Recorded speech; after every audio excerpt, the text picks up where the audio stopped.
have tried many times to use willpower to fight against temptation but have always failed. These bad habits seem impossible to fix. But this video will show you a completely different way to overcome them. A way that is more sustainable and more effective than any effort of willpower. No matter what kind of bad habit you are addicted to, whether it is social media addiction, pornography addiction, gaming addiction, or addiction to any other substance, you can apply what I share in this video to break free from it. Although these addictions have different names, they all follow the same underlying principle. Alright, now let's move into the main content. Today's video is divided into 4 main parts. Each part represents a key factor that will help you quit bad habits. And at the end of the video, I have a gift for you. So make sure to watch until the end to receive it. Now, let's move on to the first part. Insight.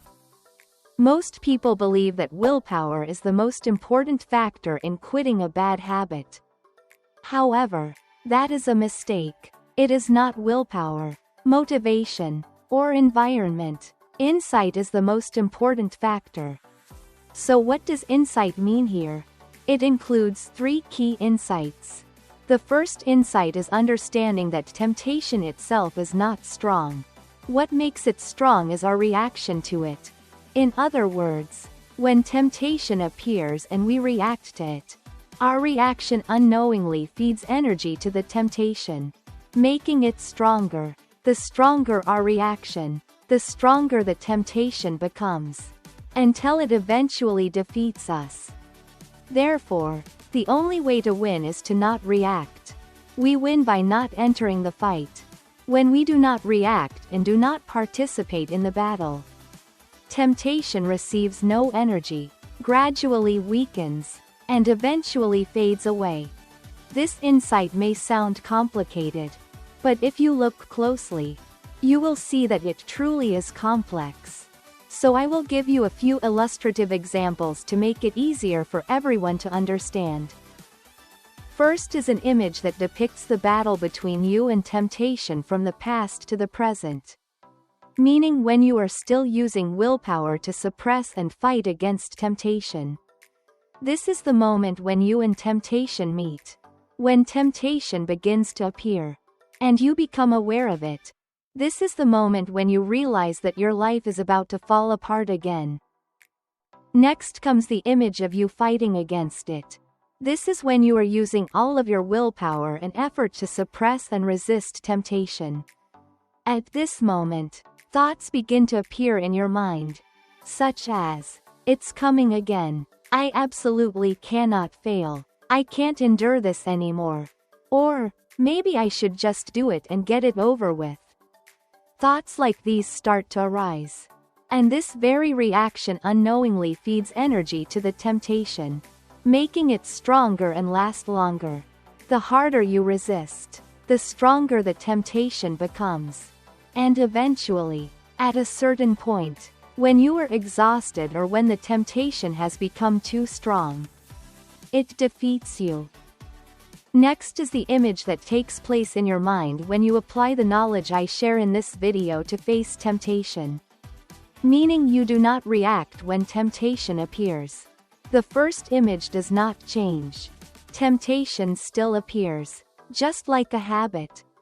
The difference lies entirely in our reaction. Instead of tensing up and fighting as before, now we simply do nothing. Do we feel uncomfortable at this moment? Of course we do. No one quitting a bad habit feels happy. However, because we do not react, the temptation is not given any energy. As a result, it gradually weakens and eventually fades away. From this, we can see the fundamental difference between the two situations. How we respond when temptation appears. One side struggles to suppress and resist, while the other does not react at all. This leads to 2 completely different outcomes. Many people think that the reason they cannot quit a bad habit is that they don't have enough willpower and effort. However, If you understand the meaning of these two images, you will realize that when a person increases their willpower and effort to fight against temptation, it only makes the temptation stronger and worsens the situation. Just like someone trapped in a swamp, the more they struggle, the faster they sink deeper. At this point, many of you may be wondering, so how can I not react when temptation appears? The answer is simple. Observe it and do nothing. At the beginning, you can understand it this way. In this video, I define temptation as the thoughts, emotions, and uncomfortable sensations in the body that pull us toward acting out a bad habit. The word observe here means that when temptation appears, we observe our thoughts, our emotions, and the uncomfortable sensations in our body. So what benefits does this bring us? The first benefit is that it helps us separate ourselves from temptation. Many people mistakenly believe that their bad habits are a part of who they are. And when they try to quit, they feel as if they are losing something. As a result, they feel tired, regretful, and lose motivation. However, in reality, a bad habit is just a bad habit. And we are who we are. These are two separate entities. When we observe temptation, we can clearly see this. At the same time, many people realize that in truth, they are not losing anything at all. On the contrary, they are gaining many things, such as freedom, better health, and a better life.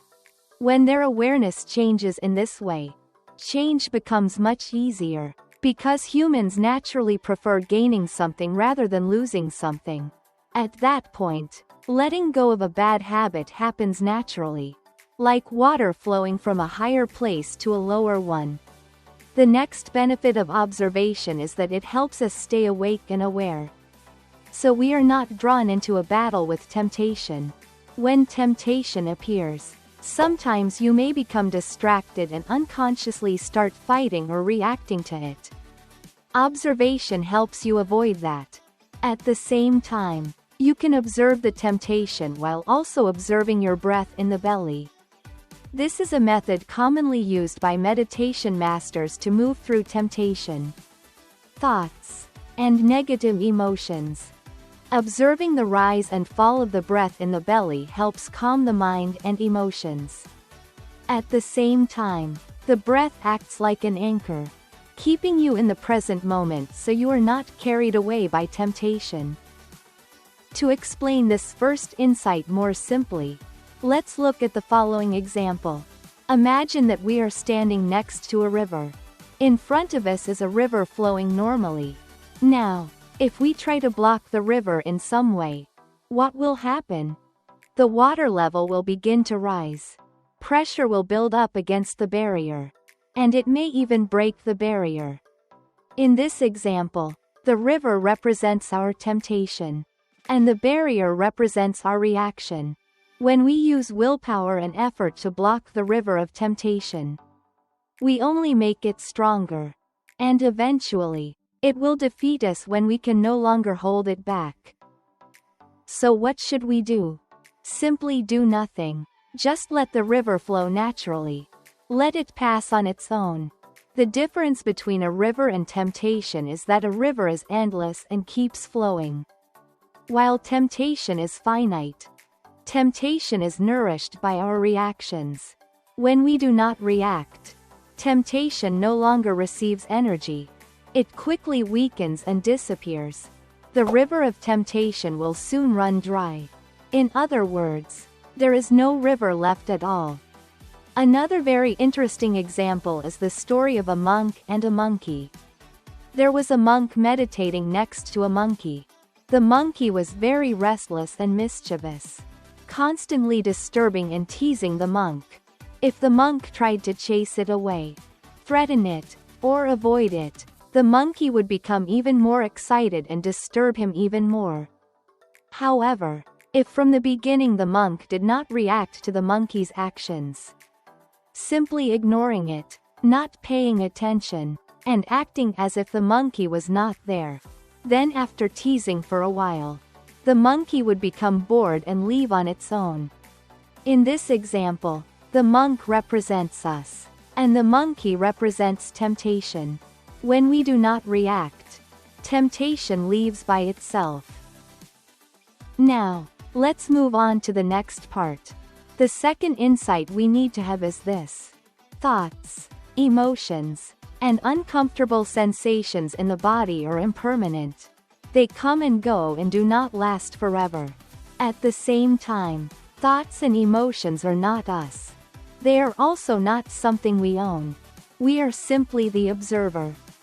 This insight can be divided into two parts. The first part is: thoughts, emotions, and uncomfortable sensations in the body are impermanent. They come and go and do not last forever. This is fairly easy for most people to understand, because everyone has seen their thoughts and emotions appear and then disappear. However, most people only understand this at the level of words and have not yet made it a true insight. The reason is that most people feel uncomfortable when unwanted thoughts and emotions arise. Meanwhile, those who have truly realized this knowledge and turned it into a deep insight respond in a completely different way. When unwanted thoughts and emotions appear and then disappear, they do not react at all. They simply see it as something natural, just like the sun rising in the east and setting in the west. The second part of this insight is: thoughts and emotions are not us. And they are not something we own. We are simply the observer. For most people, this is the first time they are hearing this idea. So let me explain it more clearly. People usually believe that they are their thoughts and emotions and that these things belong to them. The reason is that we constantly say things like, "My thoughts are," or "My emotions are." Because of this language, we unconsciously assume that thoughts and emotions are our possessions. However, this is a mistake. Thoughts and emotions are constantly changing. They appear and disappear. Therefore, they cannot be who we are. We must be something unchanging and eternal. In essence, thoughts and emotions are simply signals connecting neurons, along with chemical reactions in your body. You are not these signals and chemical reactions. So who are you? You are the observer. When you observe a thought or an emotion, the observer of that thought or emotion is you. The observer is what never changes and exists continuously, from the time you are a child until the moment you die. So why do we need to understand and develop this insight if we want to quit bad habits? Because if we want ourselves to not react when temptation appears, meaning not reacting to the thoughts and emotions that arise when a bad habit calls us, we must understand that those thoughts and emotions do not belong to us. To make this easier to understand, imagine that you are walking down the street and see a car that has been vandalized with paint. If that car were yours, you would feel very angry. But if it belonged to someone else, you would simply not care. This car is similar to thoughts and emotions. If you believe they belong to you, then when they do not match what you want, you will try to suppress or change them. However, this unintentionally feeds them with energy, making them stronger, last longer, and return more frequently. On the other hand, if you understand that thoughts and emotions do not belong to you, just like someone else's car, then you will not react to them. As a result, they are not given any energy, and they quickly weaken and disappear. At this point, many of you might be wondering, so how can I turn the knowledge shared in this video into my own insight? Before we answer that, I want to clearly define two concepts: knowledge and insight. Many people mistakenly think these two are the same, but in reality, they are very different. Knowledge is information that we learn and store in our memory. Insight, on the other hand, is something deeper. To truly internalize an insight, it is not enough to simply know and remember. We must also understand it and truly believe it. For example, all of us have heard about the law of cause and effect. That is knowledge. However, for this knowledge to become someone's insight, they must truly understand it and believe in it. And to believe it, they must experience it and see that it is truly real. People who genuinely believe in the law of cause and effect have either seen it happen in their own lives or directly witnessed it in the lives of others. This experience may happen multiple times, and only then do they truly believe it. When they believe it, it becomes their insight. The answer to the question, "How can I turn the insight in this video into my own insight?" follows the same principle. You must study and reflect on it deeply through the internet and books. And at the same time, you must learn through your own experience. For example, after watching this video, you directly apply what you have learned when a bad habit appears. You stop reacting excessively to temptation. Then, after the temptation has passed and disappeared, you learn from that experience. When temptation first appears, how do you feel? When temptation comes, how do you react? How does your reaction affect the intensity of the temptation? Are the methods or knowledge you apply to overcome temptation actually effective? Are they truly correct? When you learn from your own experiences in this way, you will gradually realize that the knowledge you have learned is truly correct. When you experience it and see that it works, and continue to see that it works in future experiences, you will slowly begin to believe it. The moment you truly believe it, that knowledge is no longer just on your phone screen, in books, or stored in your memory. It has become your own insight.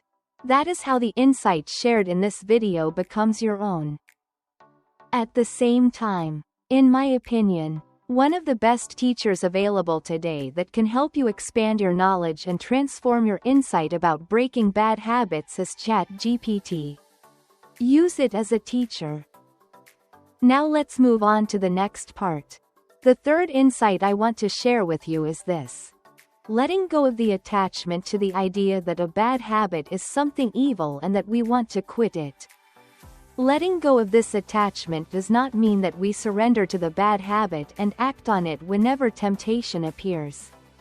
Letting go of this attachment means that we see the bad habit as nothing special. And because it is nothing special, we do not need to care about it or act on it. At this point, thinking about a bad habit becomes the same as thinking about a door handle, a stone by the roadside, or a leaf on a tree. We no longer think in terms of doing or not doing it. We simply do not care and move on. So why do we need to let go of this attachment? Because as long as we still have thoughts like, "I am trying to quit this bad habit. I am learning in order to quit this bad habit. This bad habit is ruining my life," or "I am about to quit this bad habit," the brain will still believe that this bad habit is something special and important. The brain does not care whether something is good or bad. It only cares about what appears repeatedly in your mind, what attracts your attention, and what triggers your reactions. Whatever does that is labeled as important. And once the brain labels something as important, it will bring it into your mind more often. The idea, "I want to quit this bad habit," has the same problem. Specifically in two words, want and bad habit. As I mentioned earlier, repeatedly using the term bad habit makes the brain see it as something important, causing it to appear more frequently. The same applies to the word want. When you want something, you create an expectation that it will happen. However, on the path of quitting bad habits, especially in the early stages when you are just beginning to change and your insight is not yet strong enough, there will be failures. And when you expect yourself to succeed, failure will naturally lead to disappointment. The word want creates expectation. And expectation in turn creates disappointment. When you feel negative after failing, the brain interprets this as something important and ends up bringing this bad habit back even more often. At the same time, the word want also pushes us to take actions to deal with desire when it appears. For example, when temptation arises, we observe our thoughts and emotions and take deep breaths. In the early stage of change, these practices are helpful and allow us to separate ourselves from temptation. However, after some time, we also need to let go of these practices. Because if we continue doing them, it means that deep down, we still believe that the bad habit and temptation are something special. However, as I mentioned earlier, after a long enough period of time, we will come to understand that a bad habit is no different from a door handle, a leaf, or a stone by the roadside. No one stands in front of a rock and takes deep breaths to observe it.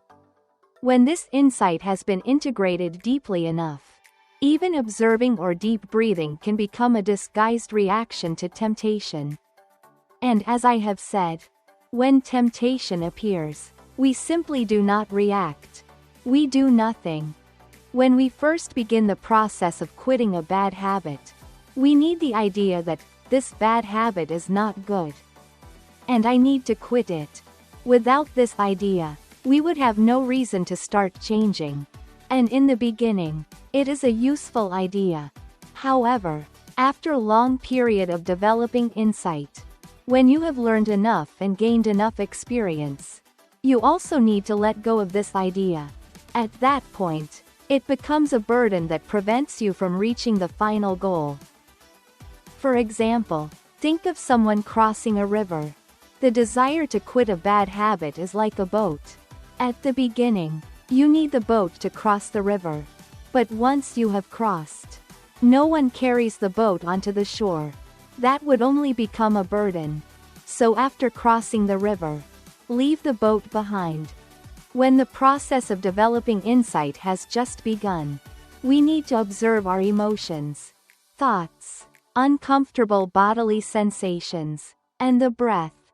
At the same time, we need to actively learn and practice in order to understand and turn the insights shared in this video into your own insights. However, once you have traveled far enough on the journey of quitting bad habits, when you have gained enough knowledge and deep understanding, you also need to let go of practices such as observing temptation, deep breathing, and constant learning. At that point, they are no longer necessary and become a burden. Just like carrying the boat onto the shore, leave the boat behind. So how do we let go of this attachment?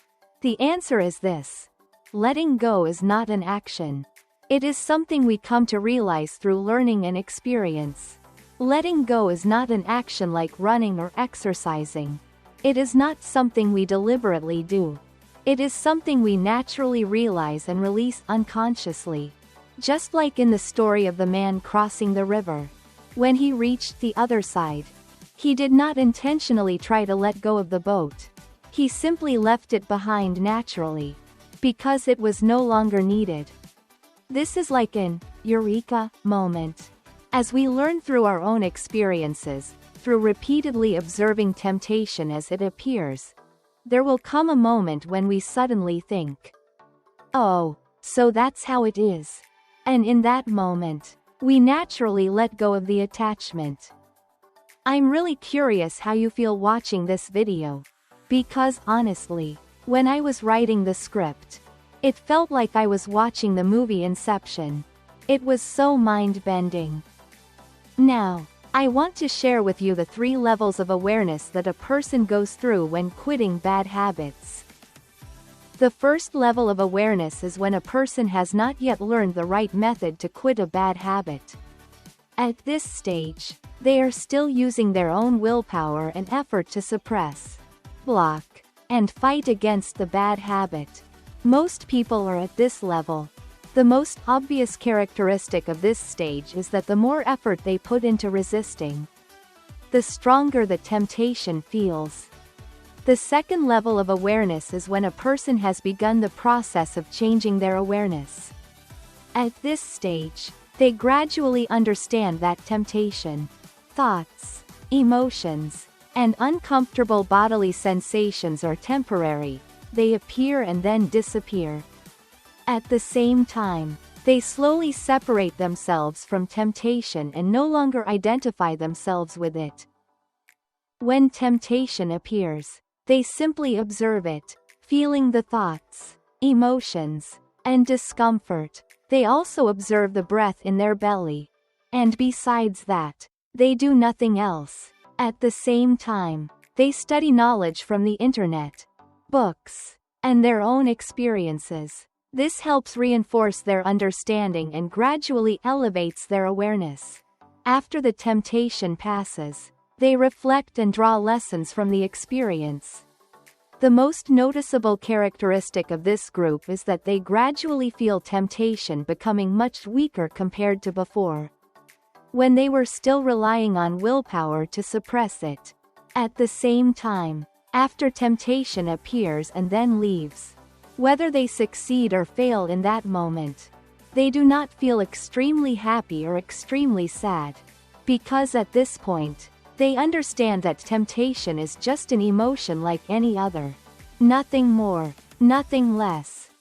The third level of awareness is reached by those who have successfully quit their bad habits. The clearest sign of this group is that they no longer feel fear, hatred, or anxiety toward the bad habit. There will be a moment when a thought suddenly appears in their mind. Oh, so I used to be addicted to this bad habit? In reality, by this point, the battle ended long ago. The way they think about the bad habit is no different from the way they think about a door handle, a stone by the roadside, or a leaf on a tree. It holds no meaning. Many people might think that at this stage, they must feel very happy or proud for having quit their bad habit. But in fact, they feel nothing in particular. They simply think, it's normal, it's nothing special, because their awareness is now at a different level. Alright, that concludes the awareness section. Now let's move on to the next part, facing and overcoming discomfort. There is an obvious truth that everyone knows: when quitting a bad habit, we will feel very uncomfortable. No one going through drug withdrawal feels happy. Pain and discomfort are unavoidable, no matter which bad habit you are quitting. The discomfort here has two components. The first comes from breaking the old habit loop, which leads to biological reactions in the body. This pain is unavoidable. The second type of discomfort is created by us unintentionally, through reacting to temptation. When we react, we feed energy to temptation, making it stronger. This type of discomfort is something we can control. When our awareness is strong and we do not react to temptation, this pain hardly increases at all. In short, pain and discomfort are inevitable on the journey of change. And when temptation appears, when pain and discomfort arise, there are two types of people. The first type of people are those who are strong and manage to overcome it. The second type are those who fail to overcome it. So what should people in this group do? The answer is this: if pain cannot be avoided, then we must train ourselves to face it and move through it better. One important thing to note: the facing pain I am talking about here does not mean tensing up to fight or suppress temptation. That would already be a reaction. Facing pain here means looking directly at the pain, observing it, and feeling it. People who react to temptation tend to tense up and clench their fists. Thoughts like, "I must not lose," "stay strong," appear in their minds. In contrast, people who face pain simply observe it, feel it, and relax their body. There is no thought in their mind at all. The difference lies in the thought itself. So, we can train and strengthen our ability to face pain by deliberately creating discomfort and pain. We should not wait until temptation appears to train. We need to proactively build this skill before temptation shows up. You can train through physical exercise such as push-ups, running, jump rope, or planks. One of the simplest methods is to constantly pay attention and keep your back straight while sitting, without leaning against the chair. All of these activities create discomfort and pain. When you do them, simply look directly at the pain. Observe it without thinking, and relax your body at the same time. This is exactly the same way you face the pain of temptation. Modern humans are like lions in a zoo. Their potential is enormous, but they live in an environment that is too safe, too comfortable, and too free of pain. They automatically assume that all discomfort is negative and must be eliminated immediately. Whenever they feel bored, uncomfortable, or stressed, they immediately pick up their phone and scroll through social media to escape those uncomfortable feelings. Over time, this gradually makes them weaker. Lions that grow up in zoos are, in reality, not much different from oversized cats. It is their environment that makes them that way. On the surface, lions in zoos and lions on the savannah look quite similar, but their willpower and spirit are completely different. Whether you become a zoo lion or a lion on the savannah depends entirely on your choice. Now, let's move on to the next part: replacing bad habits with new ones. This is extremely important, yet rarely talked about. At its core, we become addicted to bad habits because we are trying to fill a certain emotional void. For example, many people are addicted to social media to escape feelings of boredom, loneliness, stress, or simply to kill time. People addicted to pornography often use it to escape feelings of inferiority, loneliness, emptiness, or stress. People addicted to smoking usually start smoking when they feel stressed or bored.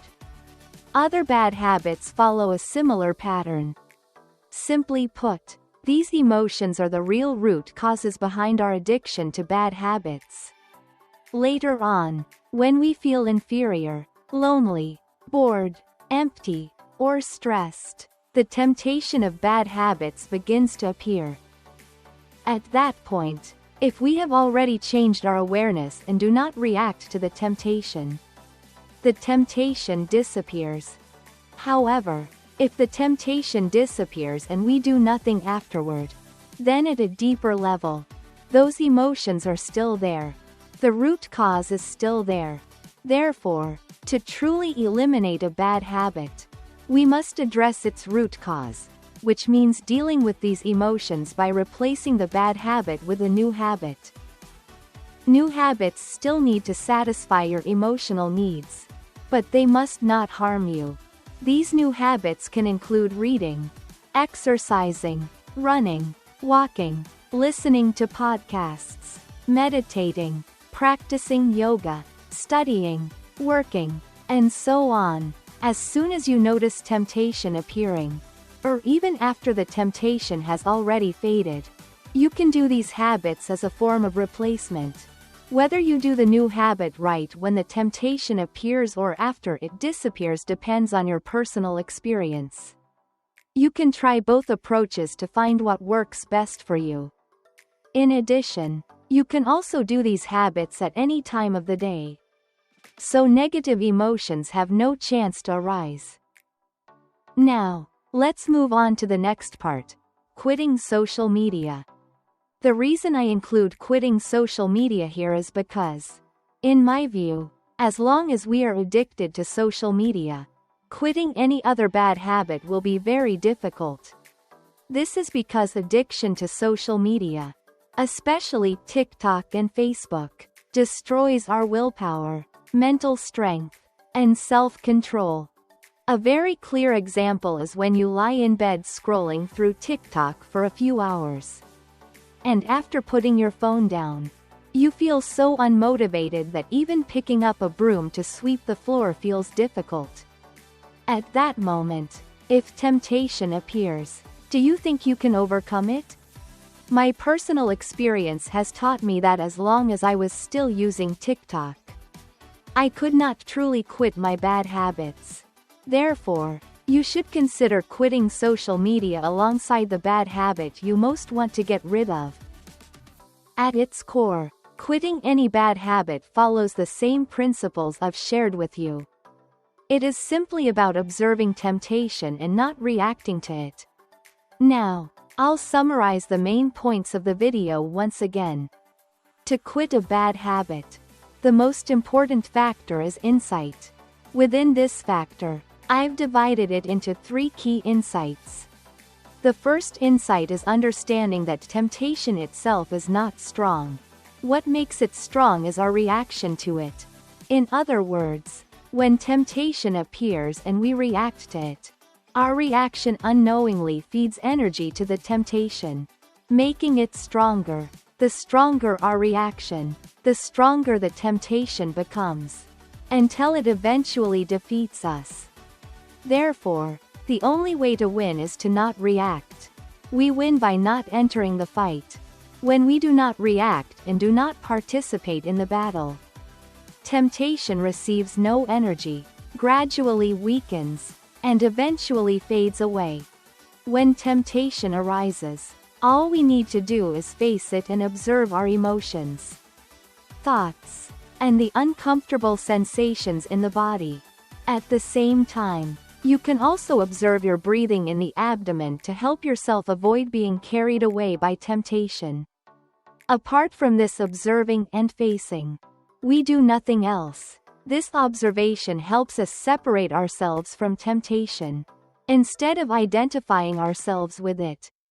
The second insight we need to have is this: thoughts, emotions, and uncomfortable sensations in the body are impermanent. They come and go and do not last forever. At the same time, thoughts and emotions are not us. They are also not something we own. We are simply the observer. When you understand this, you will no longer react when temptation appears. At the same time, to turn the insights I share in this video into your own, you need to learn both from the internet and from your own experiences. Only when you apply the knowledge from the video in real life and learn from your personal experiences will you truly believe that the knowledge is true. And the moment you truly believe it, that knowledge becomes your insight. At the same time, you can also use ChatGPT to teach you how to quit bad habits. This can help speed up the process of transforming your insights. The third insight is this: letting go of the attachment to the idea that a bad habit is something evil and that we want to quit it. At the beginning of the process of quitting a bad habit, this idea is useful because it helps us start learning and changing ourselves. However, after a long enough journey, once we have gained enough knowledge and experience, we need to let go of this attachment in order to reach the goal. Letting go of this attachment is not something we deliberately do. It happens naturally as we learn through experience. When we see a bad habit as just another ordinary thing, we succeed. The next part is facing and overcoming discomfort. I have shared ways to face the discomfort of temptation by intentionally creating discomfort through physical exercise, such as push-ups, running, jump rope, or planks. The simplest method is to stay aware and keep your back straight while sitting. Without leaning against the chair, you simply relax your body and face the pain, observing it without any judgment. The next part is replacing bad habits with new ones. It is precisely the desire to escape feelings such as boredom, stress, loneliness, emptiness, and inferiority that lies at the root of our addiction to bad habits. Therefore, to quit a bad habit completely, We need to replace it with healthier habits that still provide the emotional fulfillment we are seeking. These new habits can include reading, exercising, running, walking, listening to podcasts, meditating, practicing yoga, studying, or working. You can practice this new habit either as soon as you notice the temptation or after the temptation has passed. Some people benefit from acting immediately when temptation arises, while others should wait until it has disappeared before practicing the new habit. This entirely depends on your own personal experience. The final part is quitting social media. Addiction to social media often destroys your willpower, mental strength, and self-control. Therefore, you should consider quitting social media alongside the bad habit you most want to give up in order to achieve success. In addition, one more important point to note is that for those who are severely addicted, or addicted to substances that cause physical dependence, such as cigarettes, alcohol, stimulants, or drugs, besides applying what I have shared in this video, you should seek medical support. This can make your recovery process easier and more effective. At the beginning of the video, I promised to give you a gift. And that gift is a story. I am going to tell you a very interesting and meaningful story. The story goes like this. One day, the disciples were sitting under a banyan tree, waiting for the Buddha to arrive and give a teaching. After a while, the Buddha appeared, but on this day, he was holding a lotus flower in his hand, whereas on previous occasions, he usually carried nothing at all. No one knew where the lotus came from, whether he had picked it himself or someone had given it to him. After sitting down under the banyan tree, facing his disciples, the Buddha began to gaze intently at the lotus flower. He simply observed the lotus in silence, without saying a single word. Time passed, and after quite a while, murmurs and whispers began to spread among the crowd. Everyone wondered why the Buddha had been sitting there silently looking at the lotus without speaking. They did not understand what the Buddha was doing, nor did they understand his deeper meaning, and so no one dared to ask him. Maha Kassapa, one of the Buddha's disciples, after observing all of this, began to feel amused. However, because laughing in front of the Buddha might be misunderstood as disrespectful, he tried to hold back his laughter. Yet as time went on, the Buddha remained seated in silence, still gazing at the lotus. The murmuring among the disciples grew louder and louder. At this point, Maha Kassapa could no longer restrain himself and burst out laughing. Everyone around him looked at him in confusion. Only then did the Buddha lift his gaze and call Maha Kassapa to come stand beside him. When Maha Kassapa was standing next to him, the Buddha looked at the disciples and said, "What can be transmitted through words? I have already transmitted to you all. What cannot be transmitted through words? I now entrust to Maha Kassapa the key to enlightenment." After that, the Buddha handed the lotus flower to Maha Kassapa. Maha Kassapa respectfully bowed and received the lotus. From that day onward, neither of them ever mentioned or explained what had happened, and none of the disciples ever understood what had truly taken place that day. This is a very valuable story.